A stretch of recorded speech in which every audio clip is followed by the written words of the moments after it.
अस्सलाम वालेकुम, ये this is Jawad and welcome back to another video. तो आज की इस वीडियो में हम डिस्कस करने जा रहे हैं जो इंग्लिश का आपका 2023 का पेपर है, उसमें किस टाइप के एमसीक्यूज़ आ सकते हैं, और ये भी आपको इंपॉर्टेंट एमसीक्यूज़ में आपको दिखा देता हूँ। तो वीडियो को स्टार्ट लेते हैं। आपने सबसे पहले अगर शीट देखनी होगी तो आपको इस तरह की शीट होगी। यहाँ पे आपने अपना वर्जन नंबर लिखना होगा, इसको बबल शीट में फिल करना होगा। ऊपर वर्जन नंबर लिखा होता है, यहाँ पे इधर आपने अपना रोल नंबर लिखना है, नीचे बबल शीट फिल करनी है।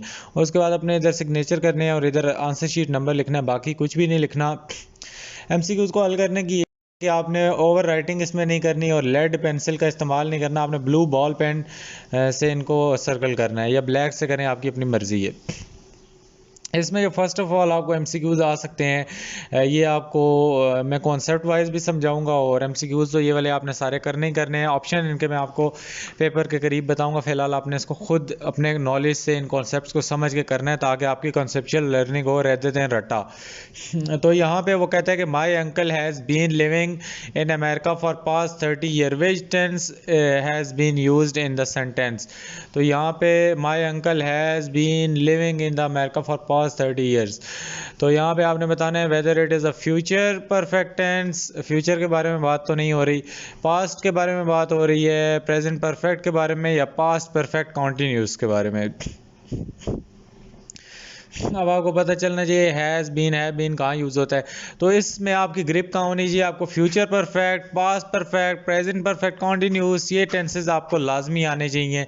इनमें से आपको किसी टाइप का भी एमसीक्यूज आ सकता है। इसी तरह वो बोलते हैं select the plural from the word bacterium. ये जाहिर बात है, आप पूरी डिक्शनरी तो नहीं याद कर सकते, आपको हल्के फुल्के वर्ड्स के प्लूरल की समझ होनी चाहिए। तो इनमें से बैक्टीरियम का क्या प्लूरल है, बैक्टीरियम्स, बैक्टीरिया, बैक्टीरियजम। इसी तरह वो कहता है you have a great talent for the music. The underline word is an example of whether it is a common noun, proper noun, abstract noun, collective noun. तो इसमें यही है कि आप लोगों को क्या आना चाहिए, यहाँ पे आप लोगों को कॉमन नाउन का भी कॉन्सेप्ट आना चाहिए, प्रॉपर नाउन का भी, एब्स्ट्रैक्ट नाउन का भी, और कलेक्टिव नाउन का भी। और ये जब आप सीख लें, फिर आप इस एमसीक्यूज पेपर पे आगे इसको हल करें। 4 नंबर में कहता है it was a symbolic gesture to show the humility of the ruler. ये आपको वो सुल्तान वाले चैप्टर से आया हुआ है, ब्लू मार्क्स से। तो ह्यूमैलिटी का मतलब क्या है, प्राइड, इंटेलिजेंस, विजडम या काइंडनेस के एक सिम्बॉलिक जेस्टर था कि उसको प्राइड शो करने की, इंटेलिजेंस, विजडम या काइंडनेस। तो इनमें से आप देख लें कौन सा आपको इसका मीनिंग सूटेबल लगता है, वो आपने लिख देना है। इसके बाद 5 नंबर एमसीक्यू में बोलता है कि his heart is overflowing with the profound compassion. तो यहाँ पे भी आपने सिनोनिम लिखना है। सिनोनिम का मतलब है कि सेम मीनिंग। तो कंपैशन का यहाँ पे whether it is sympathy, cruelty, wisdom, hearted etcetera. उसके बाद 6 नंबर में कहता है कि I am told he has got into the hot waters and need to save himself. इसमें आपने meaning of underline idiom, idioms आपको आने चाहिए। ये ईडियम का कॉन्सेप्ट आप लोगों ने पढ़ लेना है। ग्रामर की ऑलरेडी मैं कुछ वीडियो अपलोड कर चुका हूँ, वैसे आपको ये टॉपिक वाइज भी यहाँ से मैं क्लियर कर देता हूँ। तो इस ईडियम का क्या मतलब है, हॉट वाटर्स का, whether it is fight, poverty, in drowning, in trouble. इसी तरह हमारे पास 7 में कहता है कि एंड्रयू इज़ अ फॉक्स, के Mrs Andrew is a fox, you should be aware of her. In sentence the fox refer to whether it is a sly, foolish, dangerous या हार्मफुल। तो इसी तरह आपने इसका भी मीनिंग बताना है।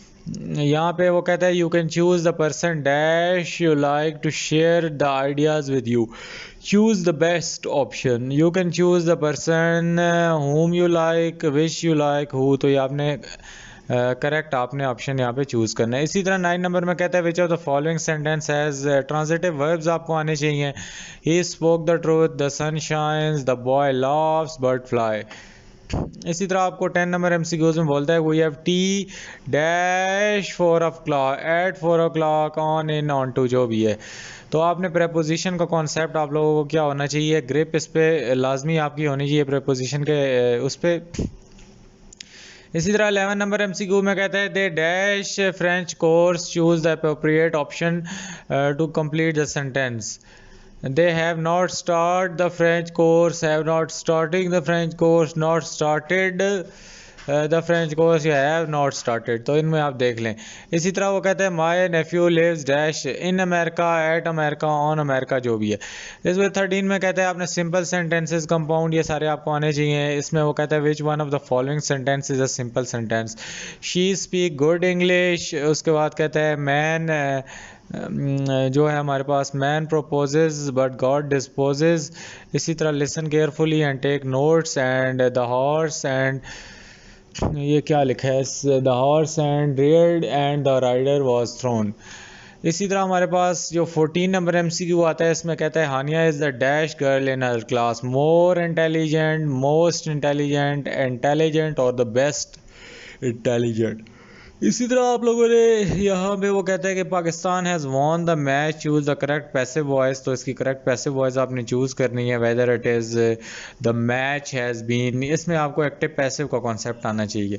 ऑप्शन आप आगे देख सकते हैं। मैं आपको एक और पेपर दिखा देता हूँ जिसमें वो बोलता है जी, अगर आप एमसीक्यूज़ की बात देखें तो आपको यहाँ पे नंबर 1 में आपको टेंसेस के बारे में बताया जा रहा है।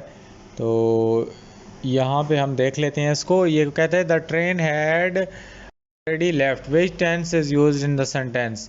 तो इसमें कौन सा टेंस यूज हुआ है, whether it is present perfect, past perfect, present continuous और past continuous.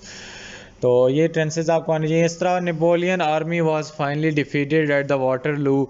The underline word is an example of whether army is a collective noun या जो भी है, ये आप लोगों ने देख लेना है। ये आप लोगों को collective noun, common noun, abstract सारे आने चाहिए।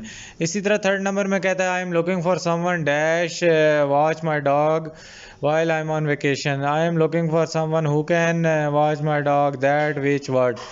इसी तरह कहता है choose the best answer. I'm tired. I dash for 3 hours. I had studied. I have been studying. ये आपको टेंसेस जब आएंगे तो ये आपको क्लियर हो जाएगा। इसी तरह यहाँ आपको एंटोनिम भी चूज़ करना है। फ्यूरी, इसका उलट किया है हमारे पास, whether it is rains, earthquake, calmness या फियर। इसी तरह 6 नंबर में कहते हैं the cost of living has increase so much that he finds it difficult to make both ends meet. मतलब 2 वक्त का खाना नहीं खा सकता, जो भी है। To live within income, buy food, spend money, live a life of luxury. इसी तरह वो ये आपको ईडियम्स आएंगे तो ये आप लोगों को खुद ही आ जाएगा। आपने डिफरेंट ईडियम्स करने हैं, आपको इसकी सेंस डेवलप हो जाएगी। He is a chicken and can not face a difficulty. तो इस सेंटेंस में चिकन का क्या मतलब है? वो चिकन है एंड कैन नॉट फेस, जिस तरह हम कहते हैं वो बर्गर बचा है, वो कहाँ ये सख्तियाँ बर्दाश्त कर सकते हैं। तो weather it is innocent, cowardly, harmless या फूलिश, इसमें जो भी आपको आता है आप देख सकते हैं। करेक्ट आपने इसमें वो लगाना है सेंस जिसकी बनती है। Which of the one modal verbs are used in the given sentences show the function of likelihood. तो इसमें आपने मॉडल वर्ब्स आपको आने चाहिए। मॉडल वर्ब आप ये साथ साथ नोट करते जाएं कौन कौन से आपको टॉपिक आने चाहिए, एमसीक्यूज में पूछ सकते हैं। मॉडल वर्ब का टॉपिक भी है को आना चाहिए, एमसीक्यूज बोर्ड में से आ सकते हैं। My sister can speak 3 languages, she can play and flute and guitar, you must wash your hand before cooking, my baby brother should be asleep now. इसी तरह वो 9 नंबर में कहता है he is good dash mathematics, he is good at mathematics in with, जो भी है।